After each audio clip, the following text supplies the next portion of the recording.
आपका दोस्त शेख जमील। आप देख रहे हैं शब्द की गूंज। शब्द की गूंज में आपका स्वागत है शामिल यहाँ की मिट्टी में, सभी का खून है शामिल, सभी का खून है शामिल यहाँ की मिट्टी में। किसी के बाप का हिंदुस्तान थोड़ी है।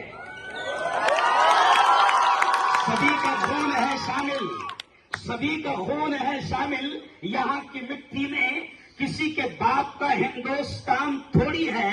और जो इस प्यारे देश में नफरतों की आग लगा रहे हैं, जो हिंदू मुसलमानों की एकता, प्यार, मोहब्बत को भंग कर रहे हैं और इस देश में नफरतों का माहौल बना रहे हैं। राहत इंदौरी ने शायद उन जैसे कमीनों को यह कहा था कि लगेगी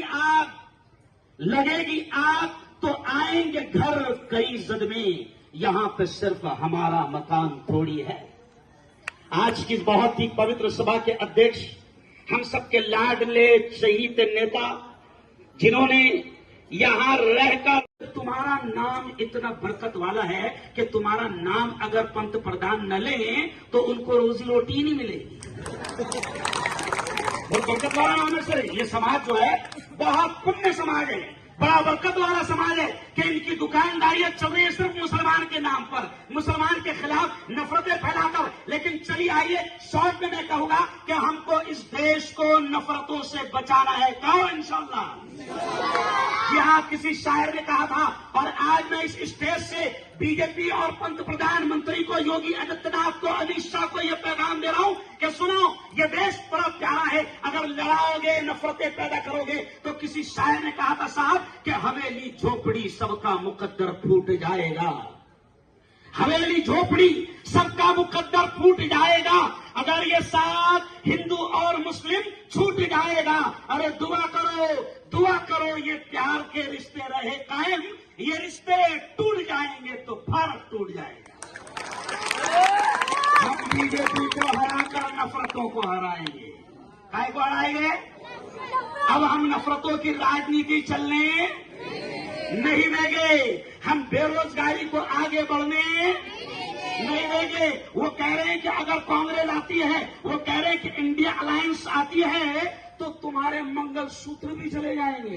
तो मैंने कल पुणे में साहब ये कहा, मैंने बारामती में साहब ये कहा कि मोदी जी, मंगलसूत्र तो तुम्हारे आने के बाद कोरोना के टाइम में ही बिक गए थे। मंगलसूत्र तो तुम्हारे आने के बाद जब महंगाई बढ़ी तो बच्चों की फीस भरते भरते टूट गए थे। मैंने कहा कि मंगलसूत्र तो हमारी बहनों के उसी वक्त खत्म हो गए थे जब उनका शौहर बीमार था और तुमने ऑक्सीजन सिलेंडर को महंगा कर दिया था। उसी वक्त मंगलसूत्र, अरे बोलो, टूट गए थे।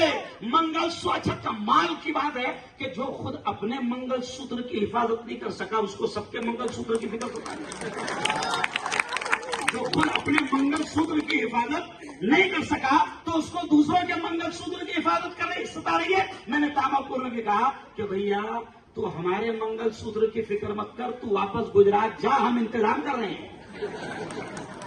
हाँ, अब की बार उद्धव ठाकरे का नारा बड़ा प्यारा आया साहब। मैं हर दिन ये नारा लगा, उद्धव ठाकरे ने बड़ा प्यारा नारा दिया। ये ख्वाब देख रहे हैं जैसे बिल्ली के ख्वाब में छीछड़े, ये ख्वाब देख रहे हैं अब की बार 400 पार। तो हमारे उद्धव जी ने कहा, नहीं बेटा, अब की बार तू तड़ी पार।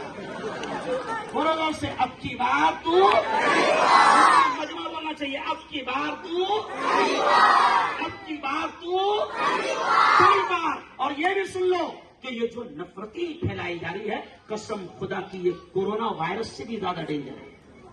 कोरोना वायरस में चंद लोग मरे थे, है ना, और कोरोना वायरस बहुत प्यारा था, 2 साल आया और अरे बोलो चला गया। अच्छा याद है आपको, अभी बड़ा घपला सामने आया साहब कि कोरोना के वक्त में वैक्सीन लगाने के लिए मजहर पठान साहब, अनवर सिकंदर साहब, कोरोना के वक्त में वैक्सीन का जो कार्ड आता था उस पर इनका मनहूस चेहरा छपा होता था। याद है आपको? अरे याद है ना? हाँ, उस समय आप बेरोजगारी को खत्म करने की बात करो, आप नौकरियों की बात करो, आप शेतकरियों की आत्महत्या कैसे रुक सकती है उस पर बात करो। लेकिन बीजेपी के पास कोई मुद्दा नहीं बचा, इसलिए बीजेपी आखिरी लेवल पर आकर सिर्फ हिंदू मुसलमान में नफरतें पैदा करने का काम कर रही है। मैं साफ कहता हूं, मैंने टीवी डिबेट में भी इस बात को कहा कि इनके पास कोई मुद्दा नहीं है। हिंदू मुस्लिम, मंदिर मस्जिद, हिंदुस्तान पाकिस्तान, इसके अलावा उनके पास कोई मुद्दा नहीं है।